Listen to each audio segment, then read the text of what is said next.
नमस्कार, दिन भर की बड़ी खबरों में आपका स्वागत है। मैं हूं आपके साथ मानसी। आज इस बुलेटिन में बात होगी वक्फ कानून को लेकर एनडी में पड़ी फूट की, धारावी प्रोजेक्ट को लेकर खड़े हुए नए विवाद की। देखेंगे ईवीएम में धांधली पर अमेरिका में हुआ क्या खुलासा, नीतीश कुमार के आवास को क्यों घेरने पहुंचे कांग्रेस नेता, जानेंगे मोदी सरकार पर राहुल गांधी के बड़े खुलासे को, और बुलेटिन के आखिर में देखेंगे जाने माने कार्टूनिस्ट इरफान की किस खबर पर पड़ी तिरछी नजर। लेकिन दिन भर की तमाम बड़ी खबरों से पहले एक नजर आज की सुर्खियों पर। झारखंड में बीजेपी को लगा बड़ा झटका, पूर्व प्रदेश अध्यक्ष ताला मरांडी ने छोड़ी पार्टी, ताला मरांडी जेएमएम में हुए शामिल। सपा प्रमुख अखिलेश यादव का बीजेपी पर हमला, कहा बीजेपी का रास्ता नफरत भरा है, बीजेपी की राजनीति नकारात्मक है, सरकार लगातार विपक्ष को कमजोर करके दबाने की कोशिश कर रही है। राहुल गांधी ने रणथंभौर में की टाइगर सफारी, एरोहेड और शावकों की अटखेलियां देखी, कांग्रेस कार्यकर्ताओं के साथ खिंचाई फोटो। और शेयर बाजार में तेजी, 1310 की तेजी के साथ 75,157 पर बंद हुआ सेंसेक्स, तो 229 अंकों की तेजी के साथ 22,828 पर बंद हुआ निफ्टी। ये तो थी सुर्खियां। अब बात आज की सबसे बड़ी खबर की। वक्फ कानून को लेकर सड़क से संसद तक माहौल बेहद ही गरमाया हुआ है। अब तक तो विपक्षी दल और मुस्लिम संगठन मोदी सरकार के इस कानून का विरोध कर रहे थे, लेकिन अब बीजेपी के सहयोगी भी इस कानून के विरोध में आ गए हैं। एनडीए के सहयोगी दल के नेता कानून के खिलाफ सुप्रीम कोर्ट पहुंच गए हैं, जिससे एनडीए में दरार बढ़ती दिखाई दे रही है। तो क्या बिखर जाएगा एनडीए, जानने के लिए देखिए ये रिपोर्ट। वक्फ संशोधन कानून को लेकर देश की राजनीति में गर्माहट है। जहां एक तरफ पूरे देश में प्रदर्शन हो रहे हैं, तो वहीं एनडीए में दरार बढ़ती जा रही है, क्योंकि अब एनडीए के सहयोगियों ने इस कानून के खिलाफ सुप्रीम कोर्ट का दरवाजा खटखटा दिया है। जेडीयू के कई नेता अभी तक सुप्रीम कोर्ट में याचिका दाखिल कर चुके हैं, और अब किशनगंज के जेडीयू नेता और जिलाध्यक्ष मुजाहिद आलम ने भी वक्फ बिल का विरोध किया है।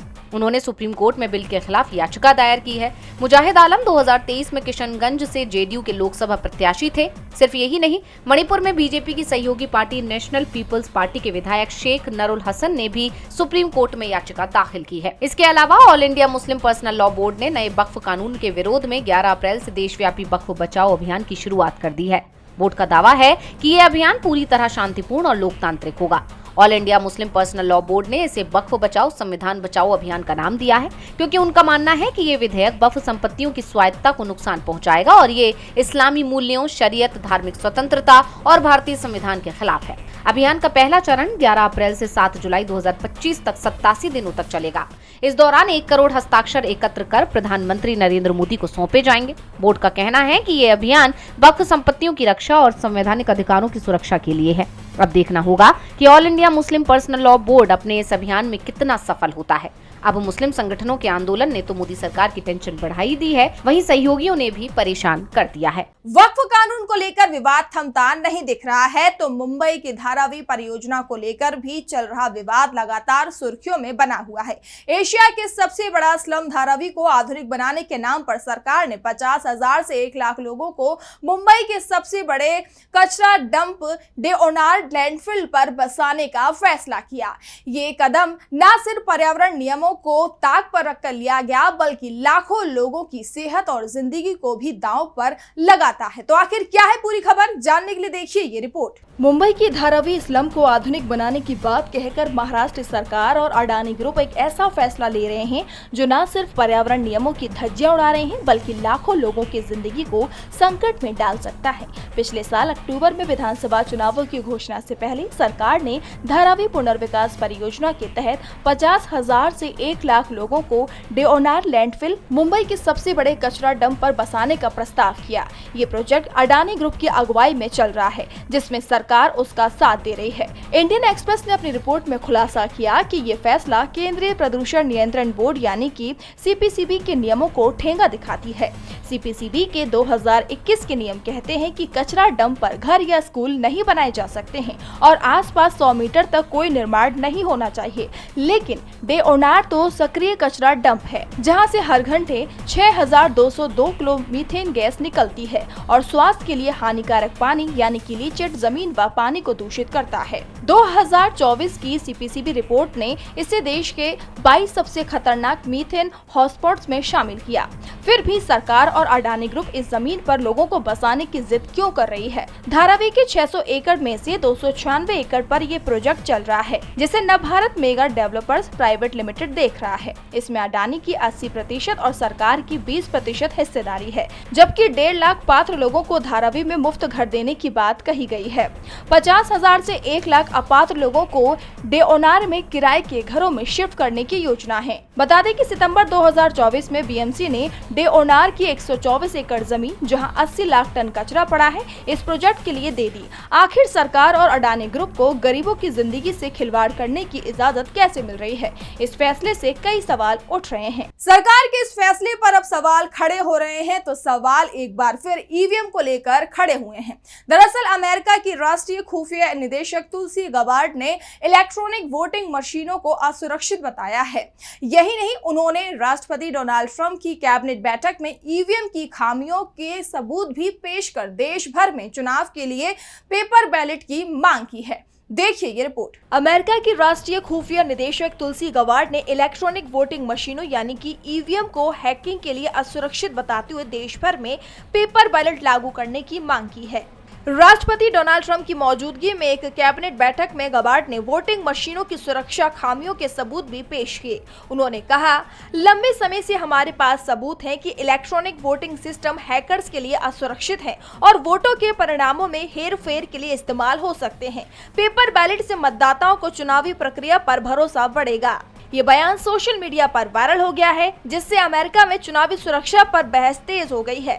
बता दें कि पिछले साल टेल्सा और स्पेस एक्स के सीईओ एलन मस्क ने भी ईवीएम पर सवाल उठाते हुए कहा था, हैकिंग का जोखिम भले ही कम हो, फिर भी बहुत ज्यादा है। इधर भारत में भी ईवीएम की विश्वसनीयता पर विपक्षी दल लंबे समय से सवाल उठाते आ रहे हैं। कांग्रेस और अन्य विपक्षी पार्टियां अक्सर दावा करती हैं कि ईवीएम में हेरफेर संभव है और पेपर बैलेट या वीवीपैट के पूर्ण उपयोग की मांग करती है। हालांकि भारत का चुनाव आयोग इन आरोपों को खारिज करता रहा है, लेकिन तुलसी गबार्ड के इस बयान ने वैश्विक स्तर पर ईवीएम की सुरक्षा पर चर्चा को और भी ज्यादा हवा दे दी है।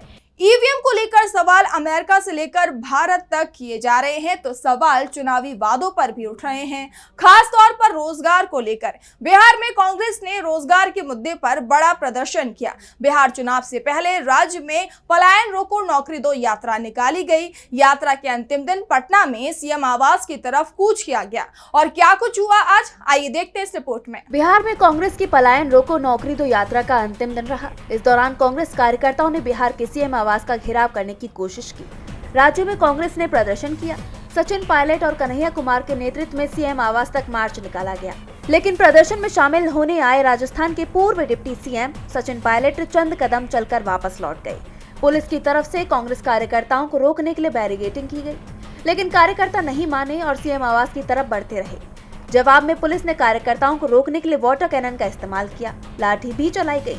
सीएम आवास के पास पुलिस बल की तैनाती कर दी गई। पुलिस के रोकने के बावजूद जब प्रदर्शनकारी नहीं रुके तो कांग्रेस नेता कन्हैया कुमार और यूथ कांग्रेस के राष्ट्रीय अध्यक्ष उदय भान समेत कई लोगों को पुलिस ने हिरासत में ले लिया। ये खबर फैलते ही कांग्रेस समर्थकों में नाराजगी बढ़ गई। हालांकि दोनों को 1 घंटे बाद छोड़ दिया गया। सीएम हाउस का घेराव करने निकले कांग्रेसियों का प्रदर्शन महज 1 घंटे में खत्म हो गया। सीएम हाउस से 3 किलोमीटर पहले ही पुलिस ने कांग्रेसियों को रोक दिया। कन्हैया कुमार ने कहा कि सैकड़ों कार्यकर्ताओं को हिरासत में लिया गया। सूचना मिली कि पुलिस ने लाठीचार्ज भी किया है। सवाल ये उठता है कि हम नौकरी मांग रहे हैं, लाठी या वाटर कैनन नहीं। नौकरी दे देंगे तो युवाओं को सड़कों पर उतरकर प्रदर्शन करने की जरूरत ही नहीं होगी। आपको बता दें कि कांग्रेस की तरफ से बिहार में बेरोजगारी, पलायन, पेपर लीक, परीक्षा में धांधली जैसे मुद्दों को लेकर पटना में पलायन रोको नौकरी दो यात्रा निकाली गई। कांग्रेस के युवा नेता कन्हैया कुमार के नेतृत्व में पटना में सीएम आवास तक मार्च निकाला गया और अब पटना पुलिस की कार्रवाई को लेकर कांग्रेस ने आपत्ति जताई है। कांग्रेस के तेवर से ये साफ हो गया है कि वो इस बार बिहार में पूरी मजबूती के साथ खड़ी रहेगी, जिससे इस बार ये चुनाव जीतना एनडीए के लिए आसान नहीं होने वाला है। तो केंद्र में राहुल गांधी मोदी सरकार की टेंशन बढ़ाते हुए नजर आ रहे हैं। दरअसल कांग्रेस सांसद राहुल गांधी ने केंद्र की मोदी सरकार पर बेरोजगारी के मुद्दे को लेकर तीखा हमला बोला है। उन्होंने एम्प्लॉयमेंट लिंक्ड इंसेंटिव यानी कि ELI स्कीम को लागू न करने के लिए सरकार की आलोचना की है। तो आखिर क्या है पूरी खबर, आइए देखते हैं इस रिपोर्ट में। कांग्रेस सांसद राहुल गांधी ने एक बार फिर केंद्र की मोदी सरकार पर तीखा हमला बोला है। उन्होंने 2024 के लोकसभा चुनाव के बाद घोषित एम्प्लॉयमेंट लिंक्ड इंसेंटिव यानी ELI स्कीम को लागू न करने के लिए सरकार की कड़ी आलोचना की है। राहुल ने सोशल मीडिया प्लेटफॉर्म X पर एक पोस्ट में कहा कि इस स्कीम के लिए आवंटित 10,000 करोड़ की राशि बिना उपयोग के ही वापस कर दी गई, जिससे बेरोजगार युवाओं को कोई लाभ नहीं मिला। राहुल गांधी ने कहा कि कांग्रेस ने 2024 के चुनाव में पहली नौकरी पक्की योजना के तहत हर युवा को 1 लाख वार्षिक अप्रेंटिसशिप की गारंटी दी थी, जो बेरोजगारी से राहत दिलाने वाली एक क्रांतिकारी योजना थी। मोदी सरकार ने कांग्रेस के घोषणा पत्र से नकल कर ELI स्कीम की घोषणा तो की, लेकिन इसे लागू करने में विफल रही। ये युवाओं के भविष्य के साथ खिलवाड़ है। राहुल ने आगे कहा कि जब देश में बेरोजगारी चरम पर है और युवा हताशा का शिकार हैं, तब सरकार की ये नाकामी न केवल चौंकाने वाली है बल्कि शर्मनाक भी है। कांग्रेस की ओर से बिहार में चल रही पलायन रोको नौकरी दो यात्रा को लेकर भी राहुल ने सरकार को घेरा। राहुल की ये टिप्पणी ऐसे वक्त में आई है जब विपक्ष लगातार बेरोजगारी और आर्थिक नीतियों को लेकर सरकार पर लगातार हमलावर है।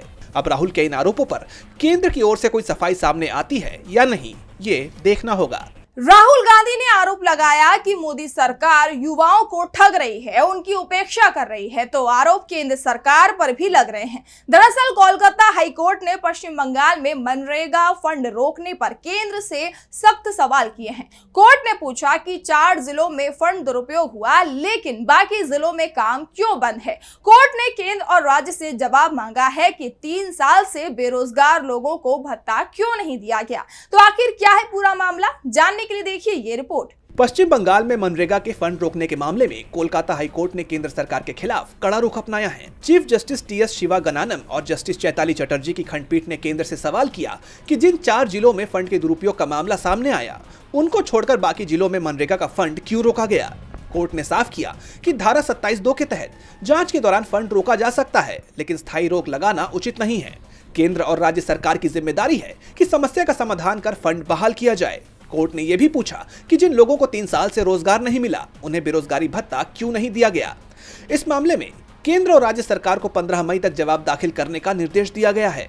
बता दें कि 9 मार्च 2022 से पश्चिम बंगाल को मनरेगा का फंड नहीं मिला है। चीफ जस्टिस ने बताया कि हुगली, पूर्वी बर्दवान, मालदा और दार्जिलिंग में फंड दुरुपयोग के मामले सामने आए थे।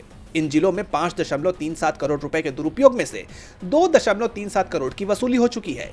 केंद्र की ओर से ASG अशोक कुमार चक्रवर्ती ने कहा कि 15 जिलों में खातों की जांच की गई, लेकिन कोर्ट ने नाराजगी जताते हुए कहा कि उसे केवल 4 जिलों की जानकारी दी गई।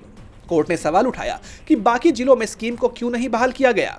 ये मामला पश्चिम बंगाल में मनरेगा के तहत ग्रामीण रोजगार और विकास पर गहरा असर डाल रहा है। केंद्र और राज्य सरकार के टकराव का नुकसान आम लोगों को उठाना पड़ रहा है, लेकिन कोर्ट के फैसले से लोगों को राहत मिल सकती है। लेकिन इलाहाबाद हाई कोर्ट का एक फैसला जरूर लोगों को हैरान कर रहा है। कोर्ट ने याचिका दायर करने पर ही जुर्माना लगा दिया, और ये जुर्माना 1 या 2 लोगों पर नहीं बल्कि 6400 से ज्यादा लोगों पर लगा है। तो क्या है पूरा मामला, आइए देखते हैं इस रिपोर्ट में। इलाहाबाद हाईकोर्ट ने TET परीक्षा 2011 के परिणाम को चुनौती देने वाली सभी याचिकाओं को खारिज कर दिया है।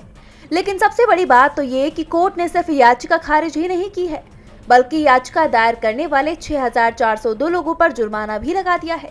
भारत के इतिहास में शायद ये पहला मौका है जब इतनी बड़ी संख्या में लोगों पर इसलिए जुर्माना लगाया गया है क्योंकि उन्होंने याचिका दायर की है। कोर्ट ने अपने आदेश में कहा है कि याचिका बेसिर पैर की है, जिससे हाईकोर्ट का कीमती समय बेकार हुआ है।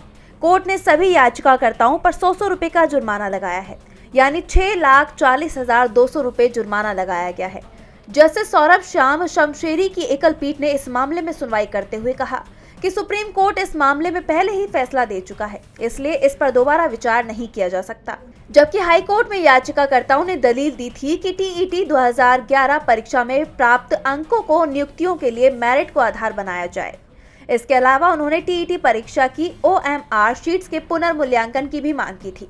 याचिकाकर्ताओं का तर्क था कि परीक्षा के परिणाम 2011 और 2015 के बीच अलग अलग दिन घोषित किए गए थे, जिससे उम्मीदवारों के बीच असमानता उत्पन्न हुई।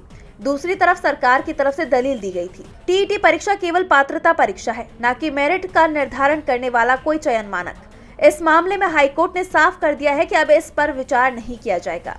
साथ ही 6402 याचिकाकर्ताओं पर 100 रुपए का जुर्माना लगा दिया। ऐसे में एक सवाल ये भी उठ रहे हैं कि क्या जब सरकार के किसी फैसले से हजारों लोग प्रभावित हो, तो क्या उनके लिए कानून के विकल्प सीमित हो सकते हैं? और बुलेटिन के आखिर में देखेंगे जाने माने कार्टूनिस्ट इरफान की किस खबर पर पड़ी तिरछी नजर।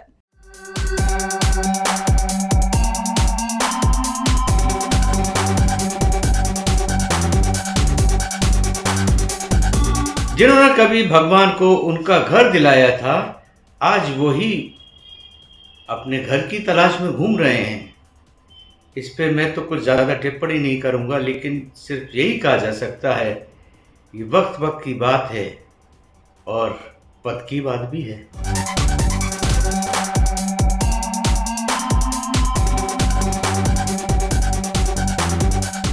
बहुत बहुत शुक्रिया इरफान जी। तो आज इस बुलेटिन में इतना ही। आप देखते रहिए डीबी लाइव। नमस्कार।